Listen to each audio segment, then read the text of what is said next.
if I start on Pat Terrell, 16 after the hour, I got to end it on George Streeter. What's up, George? I guarantee that dudes you played with in the NFL, and they played outside linebacker, in many cases, they weren't as good as me, man. Anyway, that's all I'm fucking saying. And I'm sitting here with DJ Roberson, and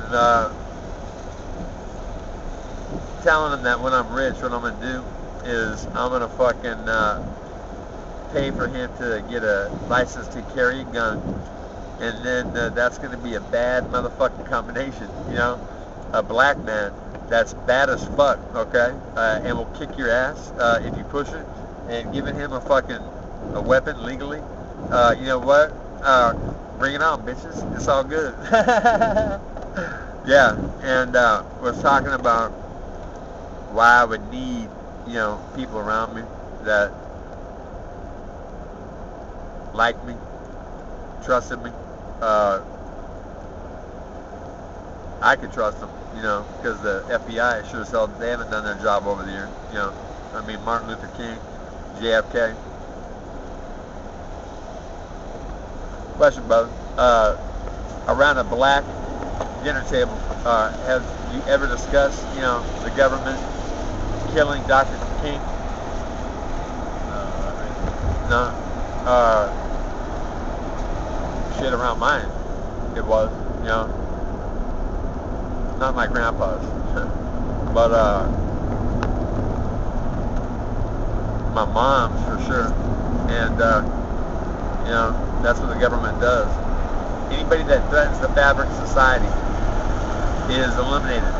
And you know what? That's a tragedy. I mean, JFK, he wanted to get us out of Vietnam early, and what was that? Lyndon B. Johnson had a friend that owned Bell Helicopter, and they were going broke, right?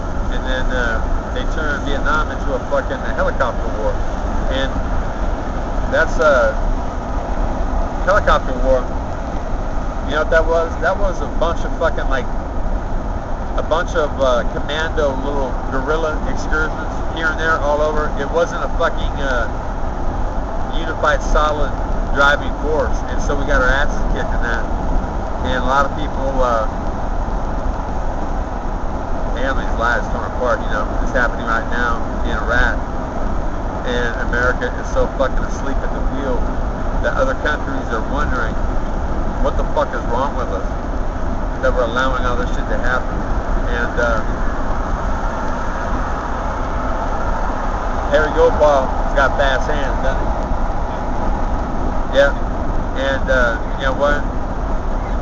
DJ, different fast. DJ's like me,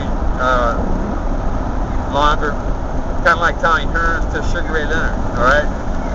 Harry's like a Sugar Ray Leonard type guy that can punch a lot harder than Sugar Ray Leonard ever could. And gonna turn DJ into the Tommy Hearns counterpart to that equation. Seriously. Oh yeah, you got the skills, man. Yeah, little things to do. All you guys talking shit. For one thing, Harry and I are friends, and Harry told me that there's a cool picture of my fist in his face, you know, during our fight. And for me to be able to land a lead right hand on Harry Gopal in combat,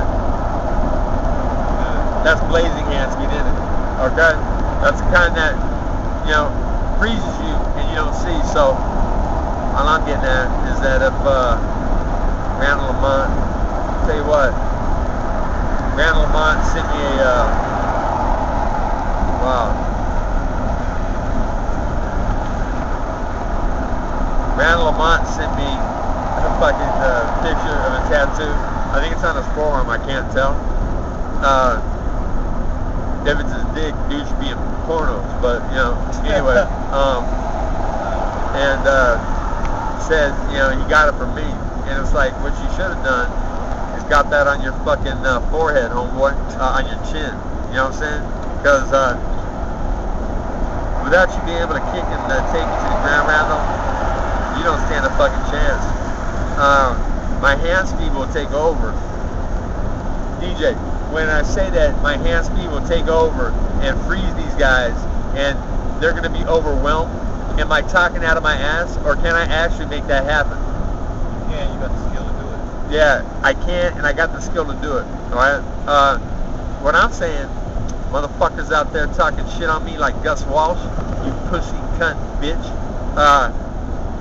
you wouldn't have the nuts to stand up to me, motherfucker. And this punk, he's in the Coast Guard, no less. Yeah. Calling up and talking this man shit about my kids. Alright? Oh yeah, talking about, you know, the residue that he has left on his dick. And I'm like, you know what, man? You're basically, in some circles, okay, committing suicide talking like that, okay? You know, it's kind of funny. I was hanging with Harry one time, and he had a homeboy with him. And what I heard said is, I'll rape your mother and whatever. And I thought that dude was talking to Harry, okay? I really did. And I was like, wow. I looked back, and I thought, God damn, man, that dude's never been to prison, because that shit, you know, you just don't fly with mama jokes, right? And I guess it was to me, okay? And what I would have fucking said is like, dude, there was a time when, you know, a guy fucking pulled out one time, and we had to swerve around him, and I said, what the fuck? And he said, fuck your mama. And so what I did is I got out, and I punched him and knocked him out, and his car fucking rolled into a fucking street fucking lamp, right? Okay? Yeah, that was cool, man. I was in high school. And I'm a little bit beyond that. And I said, dude, you know what? You've obviously never been to the pen, man. You know, because shit like that might start a fucking a war. And, I mean, you really don't want to go there, do you? You know what I'm saying? I mean, left unsaid would have been, you know, Harry hit me 25 motherfucking times. Was it 27? 27, whatever, punches. And I was still there. And if I hadn't hurt my hand and it was in a warm environment, it would have gone all 3 rounds, man. And, you know, where would you have been? Put yourself in my body, okay? I think you're taken out in the first fucking round. And you know what? Let's just leave it at that, okay? The people are on different levels, man. You know what I'm saying? So, you know, Dan Quinn's a poor motherfucker, and he needs to make some money. And what Dan Quinn could do is do what I did for Scott Smith before he fought Jamie Hart. Give him hands, you know, give him the blueprint, okay? He's gone. Scotty's fucking sharpened his skills from what I gave him, but I gave him a fucking light year jump in years spent learning that shit that I taught him, okay, the way I taught him, light years. And he was the best student anybody could have, because he's a savage motherfucker, and he listened to every fucking word. And I remember that time that you hit me with that uppercut, and I got a bloody mouth because I was fucking talking and shit. So I think I chipped these teeth right here, right? Okay? And I said, man, isn't that a bitch? You know, you go and teach somebody something, and they go and they fucking hit you with an uppercut, yeah, and fucking bloody your mouth up and shit. But I was fucking proud, man, because I knew that I was crafting a fucking animal, man. It was cool. And guess what, Scotty?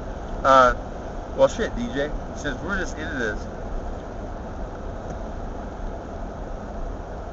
did I go too far?